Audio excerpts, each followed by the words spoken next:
Welcome back. I'm Dwayne McKay with All Our Production, where we seek knowledge and share knowledge. Today we have with us is Carolyn Walker. She's the owner of Great Impressions. Hi. Yeah.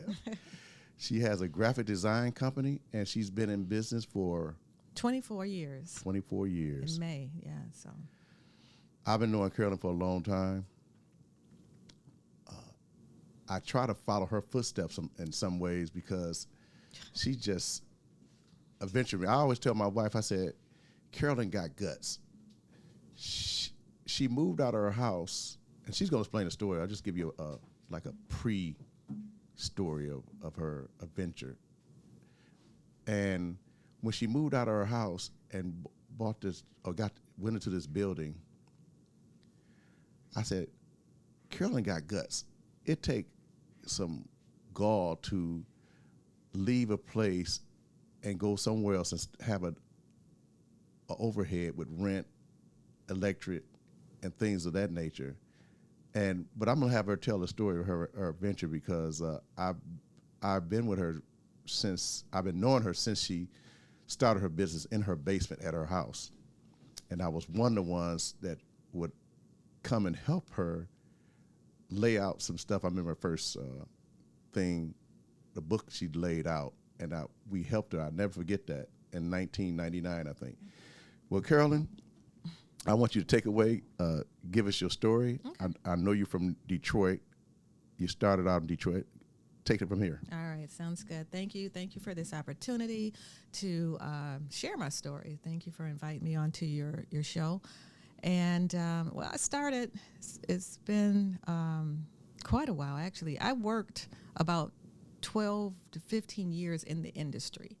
So I worked for a couple of quick print companies, and then I also worked for General Motors when I lived in Detroit, and all doing design, graphics. And after working about 7 years for a quick print company here in Milwaukee, I decided I wanted to, make my own moves. I wanted to control when I can spend time with my kids or if I wanted to go on a field trip.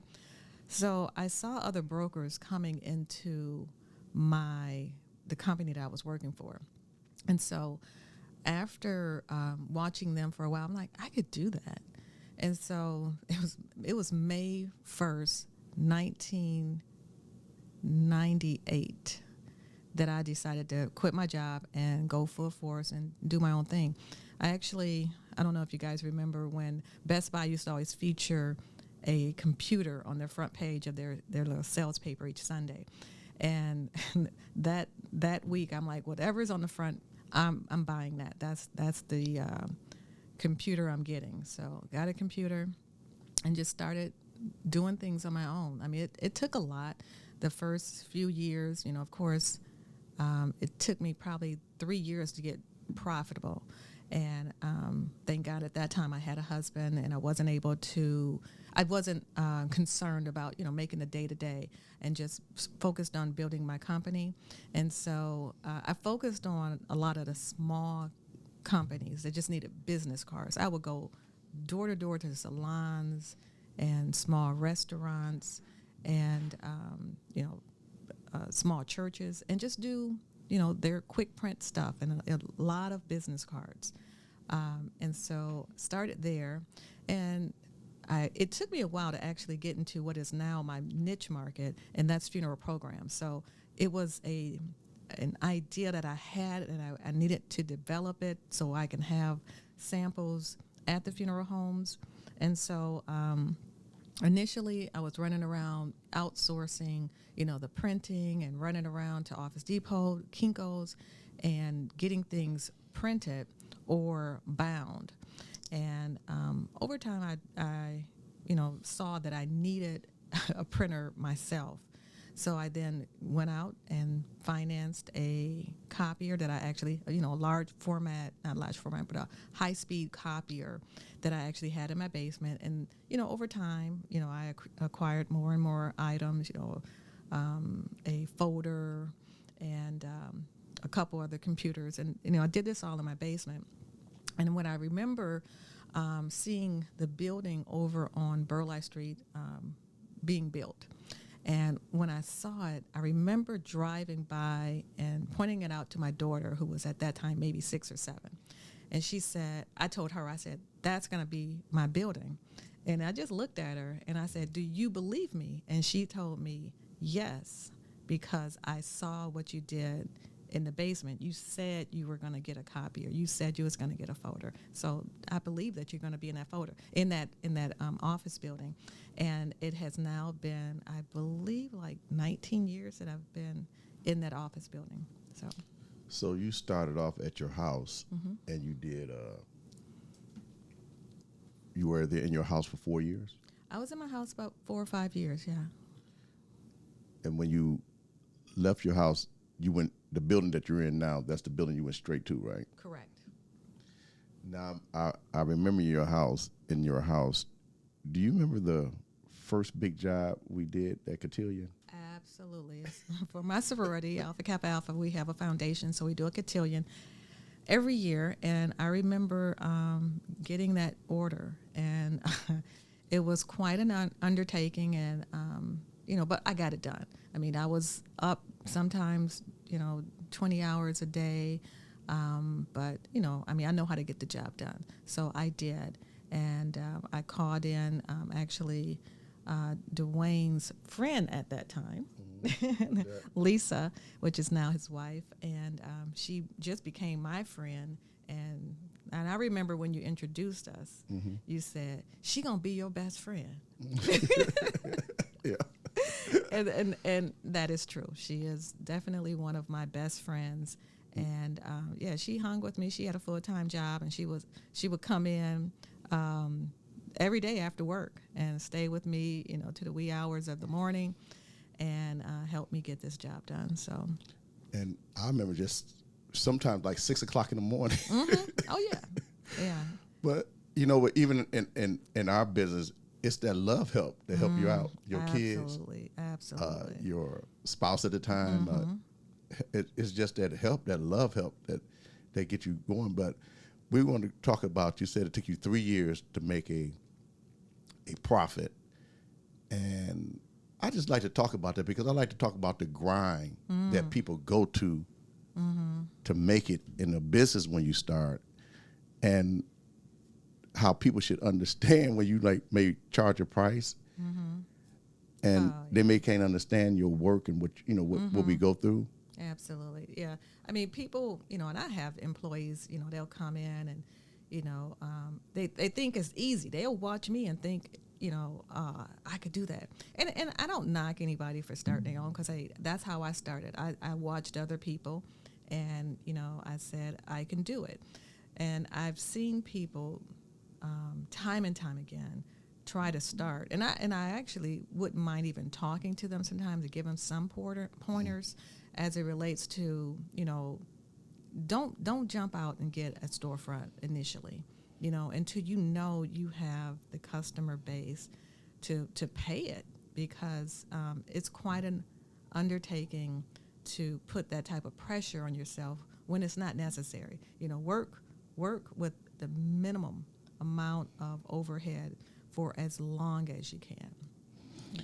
And because Lisa has that same issue where employee want to jump out and on their own, but they don't understand when they don't see you the first one in and the last one to leave. Oh yes. And sometimes your employee's making more than you that week, right? Oh yeah, I've been there. You've been there, right? Yeah. Oh yeah. And that's what we try to illustrate on all our production. Sometimes what you got to go through to make it, the grind. I always talk about the grind, so people can understand when you at the position, it's just not given to you. And I think that's for a reason that we go through that. Oh yeah, absolutely. It definitely builds character. Yeah, and if you want your business to succeed, you're going to put it in.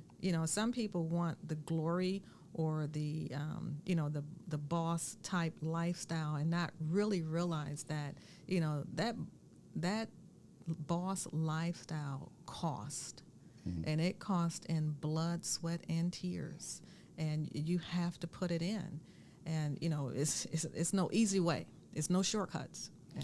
So we talked about your house, starting from your house. Mm-hmm. Now I want to get into the present of your business. You've been there 19 years. What are you presently doing now?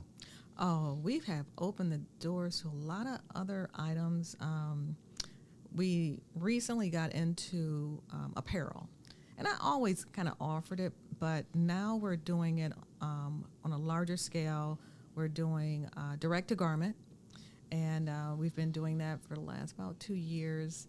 We've also been providing silkscreen services, embroidery, and then we have hundreds of thousands of promotional items. So when people are looking for, a special little trinket for their event, their expo, or luncheon, we are able to provide those items to them, just logoed items. So that's something that we've added to our list of things that we do. In addition, we also do hardcover books, and not necessarily for publication, but more so like for a photo collage or a memory book. And there also can be used for like guest book at a funeral home, so or at a funeral event. Yeah. I just want to step back a minute because I forgot the conversation I had with Trey, and I asked Trey. I said, Trey, your son, Trey. I said, do you know all this stuff yet? He said, no, I'm still learning. I said, you know what, Trey? I said we learn when you're doing something. You learn something every day. And I said, your mother has mastered this business. I said, it's going to take you about 7 years. You're apprentice now, I guess you could say. Mm-hmm.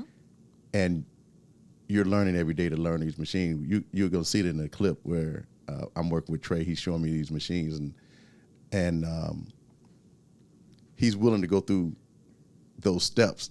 And I like that because the second generation of businesses are fading away in America today. There's usually just the first generation, and the second generation don't want to jump in. Can you elaborate? How did Trey get started with you? Oh, so when I started my business, I put my kids in right away. They were like 8 and 9. And I would have them do collating, stapling. They would go with me to Office Depot when I used to go behind the counter and use their stapler, and I would just throw the finished, book on the floor. They would grab it and box it. So, they've been with me, of course, they both went off to college. They got their graduate degrees. But, even today, they're totally engaged in Great Impressions, into the business. They're supportive. My daughter, my son actually is on site. So he has a full-time job that he actually does every day, but then he also assists me in our day-to-day operations. He kind of heads up the apparel and the promotional end of the business, and he's been doing a fine job. I'm very pleased that he's there. I'm grateful that he's able to spend, pretty much every day with me. Patricia, who is a pharmacist, and so she does that, her day job. But in the evening, her side job is helping me type, so she'll type programs in the evening to prepare them for the team in the morning so that they can go through the process. Yeah, so the kids have been very instrumental. Even when they were in college, I would, talk to them regularly about things I'm looking at doing, things that, my challenges with the team. So they've just been part of it for all their lives. So I remember, pulling out, the 6-foot table in the middle of the basement, and they're walking around collating jobs. And their question was always, how many are there? I said, don't worry about that. Just keep collating, keep stapling. Yeah. Mm. But no, they've been truly a blessing to the business. I'm gonna step back again because I want to. In high school, did you do anything in high school that gave you the spark to print, or where did it start? No. But I would say that I've always had an entrepreneurial spirit. So prior to starting Great Impressions, I had tried my hand at several other businesses, and working in the industry for the amount of time that I did, it was just natural for me to give the printing industry a try, and I loved it. So I really like being a source of help when people are in need. Of course, the memorial side of it, when people lose someone and they need a program done. I love being there for that. But sometimes people are just in a crunch for their business, or something they're trying to do for an event, and I love being there and helping someone achieve their goal of having a great event, or getting their programs done, and all the other parts of it. So, talked about the president. You're doing a lot of promotional stuff now, and you taking it step by step. What is your future? What do you see Great Impression in the near future? What is your next step you want to take? I've always got something up and coming. So one of the probably next big thing is I'm getting a new high-speed copier that would allow me to do gold. So like a metallic gold. It would also allow me to do white and some other things, but I'll probably only use it for gold and white. And so that's up and coming. I'm also looking at investing in a direct-to-film machine, direct-to-film. And so what that would do is allow me to, all the people that have, say, heat presses, and they have short-run color, and they like, well, it would take forever for me to go to your regular silk screener. Well, if you got a heat press, we'll be able to just sell you the sheets, and you can take it home and do your 2, 3, 4 or full color prints, and it can be 1, or it could be 100. So we'll be able to help all the smaller micro businesses that have heat presses. So I'm very excited about that. And you not won, but you've been recognized for almost everything in the Milwaukee area as far as business. You see the awards on the wall, and I just want to congratulate you for your stick-to-itiveness, because a lot of people get in business, and that's part of business. We get in and get out. They say most successful business people probably been into anywhere from 5 to 15 business before they stick to one that they're going to stick to. True. Yeah, definitely true with me. Yeah. And you gotta love what you do. I guess you love the creative part of it. I do. And over the years, I've been trying to get out of the production. So the whole employee thing that I'm dealing with, like most other business owners in the country, is just finding people who I can have on my team, so I don't have to do certain things. So the production, at this point, being in business for 24 years, it's time for me to stop doing the production. I like to advise on the production and have people learn from me. But at this time, I do want to kind of take a back seat and focus more on the growth of the company. I have a lot of things that I've been trying to do really for probably like 15 or 20 years, but because I'm oftentimes pushed back into production, they don't go anywhere. So I really want to get to the point where I can just strategize and implement. Yeah, there's an old saying, when you climb one mountain, there's always another mountain to climb. Mm-hmm. And you certainly represent that, Carolyn. Mm-hmm. I see you. You start off in your office, then you took over the whole first floor. Mm-hmm. Again, it took guts. I said, Carolyn. I always say Carolyn got guts. Every several years, I said, you just take on another. When you take on more space. Why I say that, you take on more rent, more responsibility. Yeah. Right, but you always say, I'm gonna make enough to make this rent. I'm gonna make over it enough. So I congratulate you on that. Yeah, you have the guts. I would implore anyone that want to learn something, you don't even have to be in printed business just to follow this lady because she's so organized and so clean. You got to have those cleanest printing company that I've seen, and I've been in a lot of them because we deal with a lot of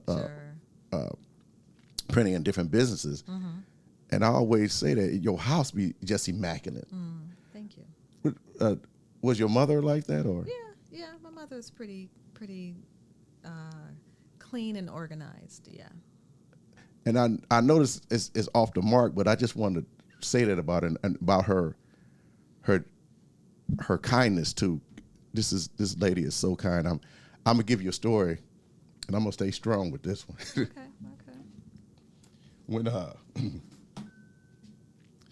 When during COVID, and Lisa, the restaurant business went down.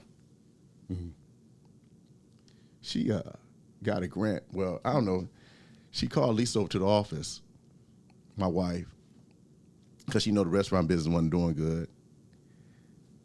And she handed Lisa a check, and the check said $5,000. She didn't take it with just a gesture of this woman. I mean, I always call her my sister too because she's a real good friend. And it wasn't just that we didn't take the money; it was just a gesture, and I really appreciate that, Carolyn. Oh, yeah, you're welcome. You're welcome. I mean, you guys, like you said, that love work. You guys have always been there for me. So, yeah. And with that, thank you, Carolyn. This is Carolyn Walker, and I'm Dwayne McKay. This is Carolyn Walker of Great Impressions. Thank you.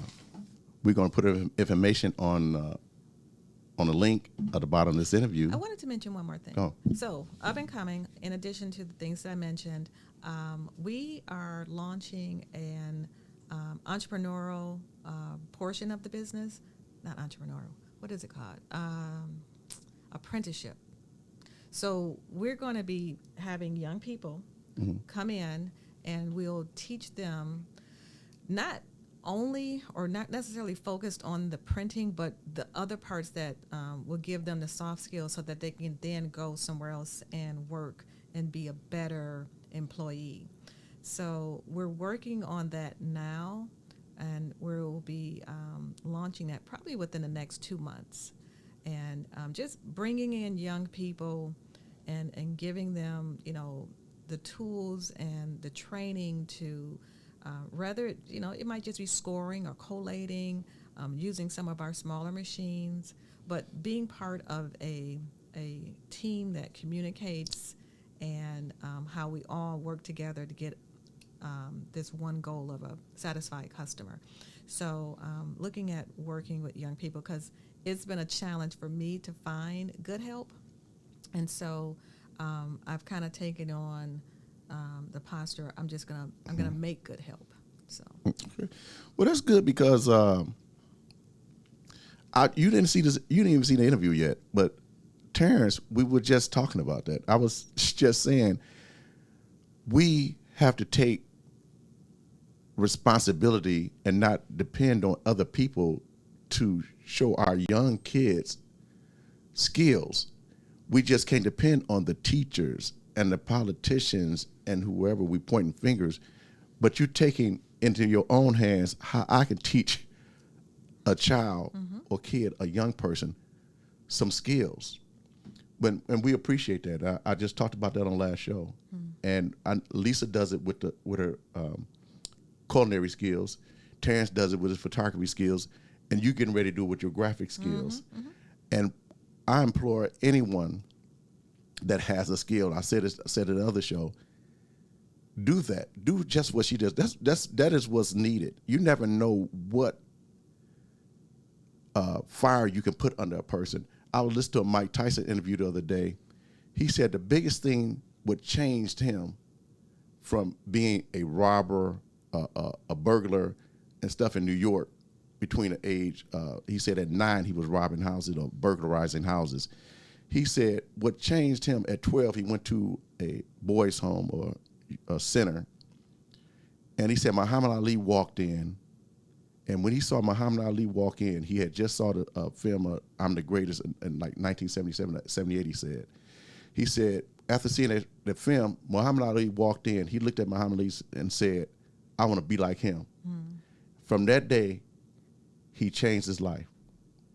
So, so what you're doing, Carolyn, thank you. I wish everyone would jump on board and do that with us. Again, I'm Dwayne McKay with All Our Production, where we seek knowledge and share knowledge. And I'd like to thank Carolyn Walker of Great Impressions for doing this interview with me. Thank you. It's been very informative. Thank you.